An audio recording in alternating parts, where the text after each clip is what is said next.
Karibu tena kwenye ulimwengu wa siasa, mtazamaji wangu.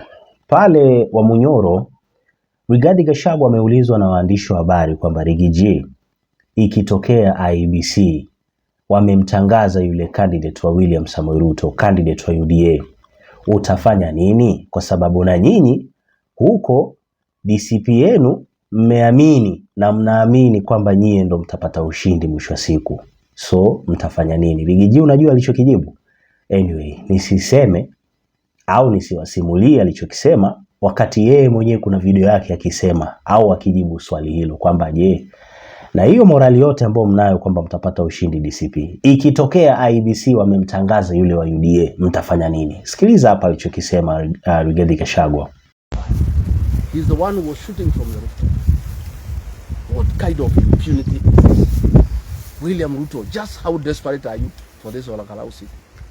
Even if you steal this seat by force, the people of OLKALOU, the people of Nyandarua, the people of this region will not accept you. In fact, you have really annoyed them more than they were. They hate you more than they hated you before. What you have done today, you've gone beyond limit. We cannot accept this. I had thought really that he will allow the people of OLKALOU to make their choice. He had spent 15-16 billion. Don't you have trust in your own money? After spending all that money, why couldn't you wait for the votes to be counted? Why are you stopping the election?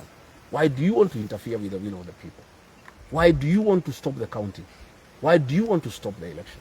Why do you want to kill the Kikuyu? These people made you president. Even if you have no gratitude and you don't want to give them development and you don't want to give them a good business environment, please don't kill them.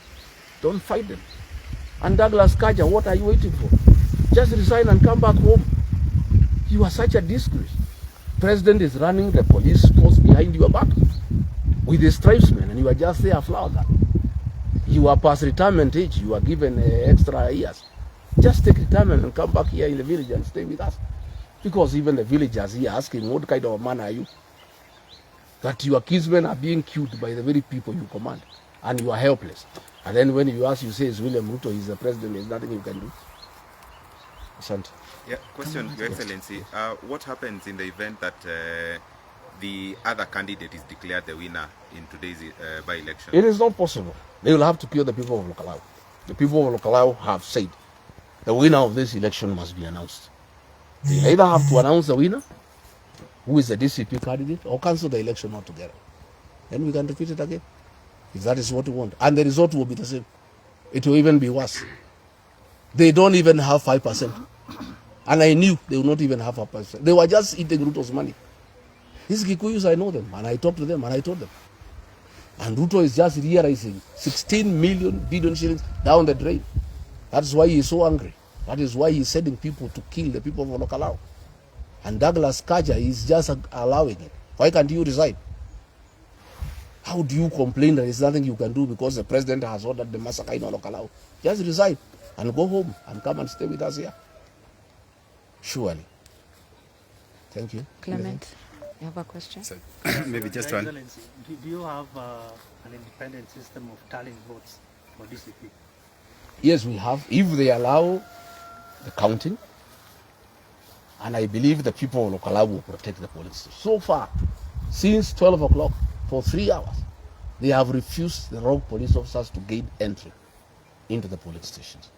I am told IEBC now is compromised. They are delaying the voting. It has become very slow, so that after 5 o'clock, they can extend the voting time so that the counting can start when it's dark. My instructions to our voters is that the polling centers must close at 5. If you have not voted at 5, don't bother to vote, so that we start the counting at 5. Go and join the people who are barricading the polling station and making sure there is no interference. I don't want any voter who is delayed past 5 o'clock to insist on voting, because what IEBC has done, voting was going on very well. About 55% has voted, and it's good. If there was not this disruption for the last 3 hours, the voter turnout was likely to be more than 70%. But 54% is good enough. And we don't have to insist to vote because we have already won the election. So I'm giving a direction to our voters, our supporters in OLKALOU that at 5 o'clock, just leave the line and go outside and join the other wananchi who are waiting to protect the vote so that the counting can start immediately. If this counting goes on, if our people successfully stop the police from interfering, and I think they will, we have a parallel tallying system, and it will be on my page. There will be transmission, the results instant. It will be instant on our page and on the party's page, so that Kenyans can follow the way the counting is going on before the final tally is done. Mheshimiwa, do you see the country going the ICC way if this trend continues? Surely we are going the ICC way, and Akina Douglas Kaja, you'll have a date with the ICC. Let William Ruto give you instructions in writing. Let him not instruct you on phone. You remember General Muhammad Ali went to the ICC because of letting the country go to the dog. And I could tell this goon thing was just a preparation to build capacity for interfering with next year's general election. And that is why William Ruto put Kipchumba Murkomen there, to recruit goons and bring the goons culture in the country and prepare the country that goons are part of our life, so that goons can interfere with the next general election. And that is why he has been, oh, goons Gachagua. If Gachagua is one who is having goons, arrest him and take him to court. And if for whatever reason you are unable to arrest Gachagua, arrest his goons and take them to court if they are there. There's nothing like that. And we don't really have a big problem about goons. What we have are wrong police officers who work with goons. Like now the goons in OLKALOU have been brought by Moses Kuria and David Gekaria. And they are being backed up by the wrong police officers. Even the DCIO of OLKALOU, and he is from here. It's a shame. He's the one accompanying goons to embarrass people. And he's a man from here in Nyeri. I'm so embarrassed that our own people are the ones Ruto is using to brutalize their own people, to kill their own people, to attack their own people. It's something that is incomprehensible, and it's something that I'm unable to concern my conscience with. President William Ruto has ordered a massacre on the Kikuyu people in OLKALOU in a futile attempt to force them to elect a UDA candidate. When the IG announced that he would deploy 2,000 police officers in OLKALOU, I wrote to him and I told him I had information. There was sinister. I did inform the IG that he has lost the control of the National Police Service, and that deployment has been done by Kipchumba Murkomen, Raymond Omolo, under the instructions of President William Ruto. I did inform the IG Douglas Kaja that rogue police officers operating under members of parliament had been dispatched to OLKALOU to cause mayhem. There are 3 groups of rogue police officers. One is under Eric Wamumbi and his wife Betty Maina, it's called Nairobi Sierra. Another one is under Dennis Itumbi, and another rogue 40 officers under Charles Karondo of the Communication Authority. The IG admittedly has deployed 16 police officers in every polling station, and voting has been going on very peacefully. Up to now, 54% of the population has cast their votes. The people have been very peaceful and there has been no problem. At around 12 noon, the UDA people realized that they have lost the election, where our candidate is leading with almost 95% of the votes that have been cast. And that is when now they decided to execute Plan B, which has been authorized by President William Ruto, to cause chaos and mayhem, attack polling stations, chase away all the agents, beat up the election officials, chase away the observers, and exchange the votes with the marked ballot papers. As we speak, Munyeki Primary School has been attacked, Huruma Primary School has been attacked, AC Primary School, the biggest polling station, has been attacked, Nyakiambi Polling Station, Gorika and Mumbi. Luckily, the people of OLKALOU, the true sons and daughters of the Mau Mau, have repulsed these policemen with guns. And I really want to thank our gallant young people of OLKALOU for refusing to give in to violence. This gang has retreated to Royal Garden Hotel in OLKALOU. That is where they are meeting currently. The 3 killer squads, and they are under the control of the following members of parliament. And we are ashamed there are people from this region who are brutalizing their own community under the instructions of William Ruto. The Honorable Sabina Chege, the Honorable Kawanjiku Njuguna of Kiambaa, Eric Wamumbi, Betty Maina, and the women rep for Kiambu. The MP for Nakuru East, Honorable Gekaria, has been organizing goons, and all the goons that are in OLKALOU have come from Nakuru, and they are using Molin luxury shuttle. I want to apologize. Earlier on when I spoke to a media station, I said it's Molo Line. I want to give a reserved apology to Molo Line because they are not the ones. It's Molin luxury shuttle. This is the team of public transport that has given out their vehicles to take goons to OLKALOU to kill the people of OLKALOU. This is unacceptable and they'll be punished. I am announcing to the people of Mount Kenya region that Molin luxury shuttle must be boycotted forthwith, and they'll get no customers in this region for agreeing to ferry goons to go and kill. Uchaguzi wa OLKALOU inanikumbusha 2022. RIP mzee baba. RIP. Yani tulikuwa na uhakika wa asilimia sijui ngapi yani. Sio ilikuwa 80 au 90 kwamba mzee hapa asiposhinda tutakuwa tumelaniwa. Kabisa mzee tulikuwa tuna uhakika anashinda uchaguzi wa mwaka 2022. Ambacho kilitokea baadaye, bwana hatukuamini bwana. Acha sasa hata matokeo yenyewe. Tukaenda mpaka na mahakamani. Sasa ndo nikajua hapa sasa mambo lazima yawe mazuri. Mahakamani yule mama alichotufanyia. Ma wild goose chase nini zile. Yani ilikuwa ni moment mbaya sana 2022 kiukweli. So nimeona namna vitu vilivyo ground. Namna vitu vilivyo ground, hata na wewe mwenyewe hata kupitia hizo videos you can see namna watu wanaamini kabisa ni UDA mwisho siku inapata nafasi, inapata ushindi. Lakini sasa itakuwaje na hivi vitu ambavyo vinaendelea, dramas nyingi na signals zote hizo ambazo tayari mshatumiwa kwamba hapa mambo yanaweza yakaribika any day any time. Inaweza kaa leo, inaweza kaa kesho, inaweza kaa ni muda wowote. Mambo yataendaje hapa? By the way, ni swali nzuri. Sasa wakitangaza mtu wa UDA tutafanya nini? Au watafanya nini akina Rigathi sasa, kwa sababu si ndo sehemu yao wao wenyewe tayari dalili zote zilikuwa zinaonekana ni DCP itapata ushindi.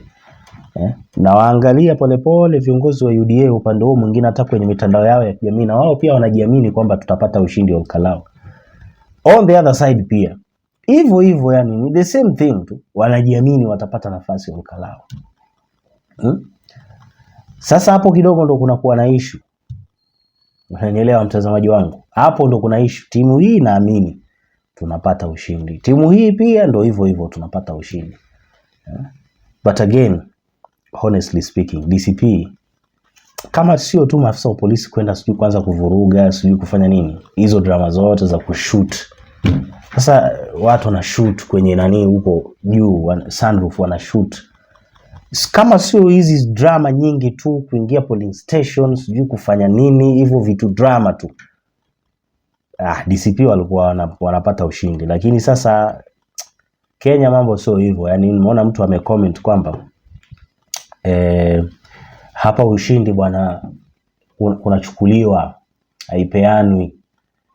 Yani wao kama UDA wanaamini kwa kuchukua, na Ruto atachukua tena by force, sio mambo ya sijui kubembeleza au nini. Yani yeye the most important thing kwenye story hii ni mtu wao ametangazwa, yani ndo mshindi wa uchaguzi wa OLKALOU. Na wali promise, nilimsikiliza Duale akisema kwamba subirini ile shoka ambayo inakuja huko OLKALOU. Yaani tutawapiga mpaka hata nyewe wenyewe mtakosa kuamini kama kweli. Hizi story ambazo zinasemwa hapa kwamba sijui one time ndo wako wengi, mtakuja kushtuka, mtakuja kushangaa kwa sababu walishasemaga pia kwamba nyie mnaongeaga tu mambo ya one time huko kwenye mitandao. Ground hakuna kitu kama one time, ni two time. Wanasema hivyo mostly hawa viongozi wa UDA.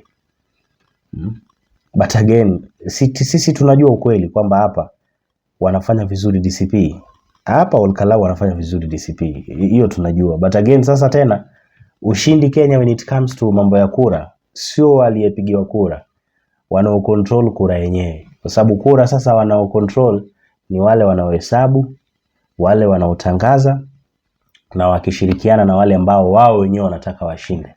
That's it. Kwa sababu behind the scene mambo ni mengi tu ambao hatuwezi tukaambiwa, ora hatuwezi tukagundua. Kuna muda Rigathi anatuambia zingine, but kuna zingine hatuwezi tukaambiwa kwa sababu ni vitu vya ndani sana. Unanielewa? Sasa hivi unaweza kukuta watu wamejifungia kwenye room wanapiga mahesabu vibaya sana. Piga mahesabu vibaya sana. Kama kuna kitu kinakwambia sijui ufuatilie portal sijui na nini, utakuja kushtuka. Utakuja kuangalia hivi baada ya dakika 15 unakuta mtu asharuka mwenzake, yani gap ndo hiyo sasa. Na kwa sababu anajua DCP nao ilikuwa inafanya vizuri OLKALOU, gap haitakuwa kubwa sana, itakuwa ni margin fulani hivi ndogo sana. Yani haitakuwa kubwa vile. Ndio kitu ambacho kinaendelea OLKALOU. Sasa hivi amshuka kuna watu wako behind the scene, wamejifunga tu sehemu. Piga hesabu ya namna matokeo yatakuwa. Aseti kwamba hawajui IEBC, wanajua. Ndio mtakuja kujua. Siku zote timu mbili zinacheza uwanja moja, afu kuna timu moja ndio imeajiri referee. Hata kama wewe ni referee utafanya nini? Hii timu ndio imekuajiri. Ndio imekupa nyumba, ndio imekupa nini, ndio imekupa magari, ndio imekupa ulinzi, ndio imekupa kila kitu. Unafanyaje? Hapa kwenye uchaguzi lazima tuongee. Hapa lazima tuongee siku za usoni. Mambo ya president sijui anapelekewa majina ya IEBC, yeye ndo anachagua nani anakaa wapi. Baba, hapo ndo tunaharibu mambo. Yaani kama hii IEBC ingekuwa inatoka sehemu tofauti tu, yani wacha tu iwe ni body fulani tu tofauti, ambayo inakuja tu na inafanya kazi yake inavyotakikana, sio mtu kaleta mtu. Hapa watu wanafanya kazi kiurafiki na mimi waga nawaambia mnadhani mchezo. Hii IEBC moja hii ambayo mnaona, bora tu president atakuwa bado Ruto. Surely, yani kwani ukia Ruto yao. Nyewe wenyewe si mnajuaga huyu Ruto ni mtu wa aina gani? Sasa naye bwana awe anaajiri mtu hapo IEBC kama mwenyekiti, alafu mwenyekiti mwenyewe aende akatangaze mtu mwingine. Ruto mmoja huyu ambaye tunamjua. Kuna vitu vingine bwana mkiexpect kutoka kwa Ruto bwana, mnanishangaza sana ndugu zangu. Mnanishangaza sana. Mnanishangaza sana. Matokeo sijui sasa mnatarajia nini? Mnatarajia DCP ipate ushindi. Sasa portal ndo hiyo. Matokeo yanaendelea kuingia. Na si eti kwamba yanafanya eti kwenye hiyo portal, si eti kwamba inafanyika kwa upepo. Ni watu wanaicontrol hata hiyo portal. Kwa wale ambao wanasema wekeni tunataka kuona kinachoendelea. Watu mtakuja kushtuka sana.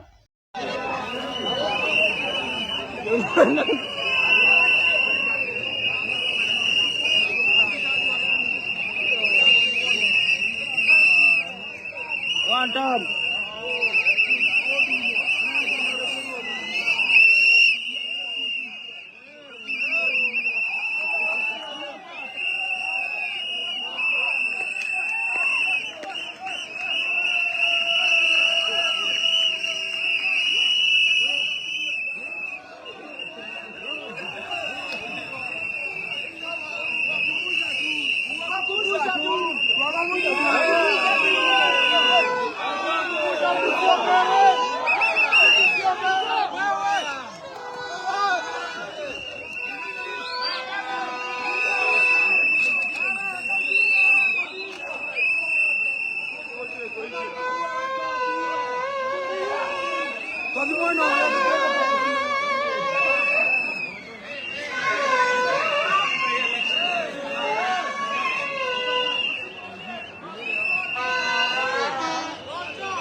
Marara.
wote watupate. Wachafua jioni.